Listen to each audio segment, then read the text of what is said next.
Chapter 33, Carmelita. I set the 2 mugs on my coffee table. I don't give one to Sly just yet. I first have to drag the table closer to my couch. I then look down at him, still laying. I'm not used to awkwardness on my end. I usually know exactly how to compose myself to be the one in charge. Do you feel well enough to sit up? I think so. Sly yawns, then grips a cushion with one hand and grips his head with the other as he grunts, maybe fighting off a concussion threatening to knock him out. You feel, all right? Sly pauses for a moment, then says a quiet yes, which sounds more honest than anything I've heard in my life. When Sly manages to get up, the blanket falls to his feet, and I see him shiver. He winces at it. Are you cold? I ask innocently. Yeah, it's freezing in here. How can you not feel it? I frown a little. I don't really feel that cold. Then a light bulb dings. Were you in Egypt ever since you got lost after Le Paradox? Yeah, 3 months, he says as he begins rubbing his arms to stay warm. You must not be used to the cold after all that time next to the equator. I sat down with him and wrapped his blanket around him. My cheeks sting red, and I think so do his. Guess you're right. Sly reaches for one of the coffees.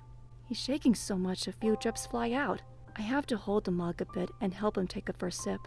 And I guess, he says before I can ask another question, I'm also pretty malnourished. I know I'm wearing some pretty fancy clothes, but Sly puts the coffee down, reaches for a shirt, hesitates, then pulls it off. He's gotten so much skinnier. I've been pretty malnourished. I don't say anything. I don't even look Sly in the face. But it only takes that second of silence before he makes a choking sound. I see tears are beginning to stream down him. Thought I'd never see you again. Or Bentley, or Murray, or anyone. Abandoning any and all thoughts I've had these last 3 months, of trying to convince myself I hated Sly and he was nothing but a criminal who deserved to be disregarded for tricking me and making me look like a fool all these years. All those thoughts are vaporized as I pull him into me. I hug Sly's shaking body and feel myself quivering in sadness and relief a little too. The shivers begin to slow down a little, and Sly loosens his blanket to join in on the hug. It feels like hours pass until we loosen our grips. The smell of our barely touched coffee is still there, but neither of us wants to reach for them. We are just staring into each other's eyes, like we were in that helicopter together on the way to the jail after we beat Neela. But the difference is night and day with what thoughts are circulating. Sly's the first to look away, down at his chest, and it looks like he's trying to come up with something to say. I don't rush him. So, he begins. Yeah? Back before, I went off to fight Le Paradox, you said, Sly, And I said, I know, me too. How could I forget? I chuckle. Yeah, Sly rubs the top of his ears. I know I said, me too, but I don't honestly... I can't know for absolute certain what you meant unless I hear it straight from the source.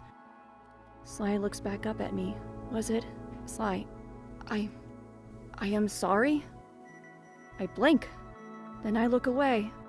But I try my best to make sure I don't send a message Sly would mistake. Well, yeah, I guess it was. Sly sighs. I figured, he said solemnly, because I definitely meant what I said. I am sorry too. I look at him, but I don't bring my head back up. When we were, dating, back when you thought I had amnesia, the reason I did that was on that island. I really wanted to just quit playing around. But to do that, I misled you and took advantage of you. I smirk. I was really angry at you for that, wasn't I? Sly shrugs. Well, I look back at him. I was sorry. I was really distant with you on our trip across time. You had a right to be, replies Sly. Yeah, I suppose. But if I had let you talk about it more, maybe I wouldn't have had to go through so much pain and regret these last 3 months. Sly seems to be thinking of something else to say, but a rumbling stomach stops us both in our tracks. We both look down at his stomach, which gives another one. We both lightly laugh. I owe you an explanation. Not everyone in ancient Egypt eats little. My hand is on my thigh, and I tap my fingers on it. Tap, tap, tap. I'll go ask the others to get you some food from our calf. Then you guys should head home. We are all pretty tired out. We've been up for almost 2 days driving to and from Egypt. After that, we can all probably catch back up. Sounds okay. Sly makes a face. Oh, but we can't go back to our usual place. Penelope would easily find us. She knows where we live. My turn to make a face. I remember it was definitely Penelope with that strange adhesive gun. I almost mentioned how I know loud and clear she knows the address of your old hideout because of the weird photographs, but decide against it. That's a story for another time. I'll call everyone back up, I say, and stand up. I would normally be able to find a shelter for you or something, but I don't want to be Interpol know you're back. Just yet. I turn away before Sly sees me blush again. Let's see if the others have any ideas.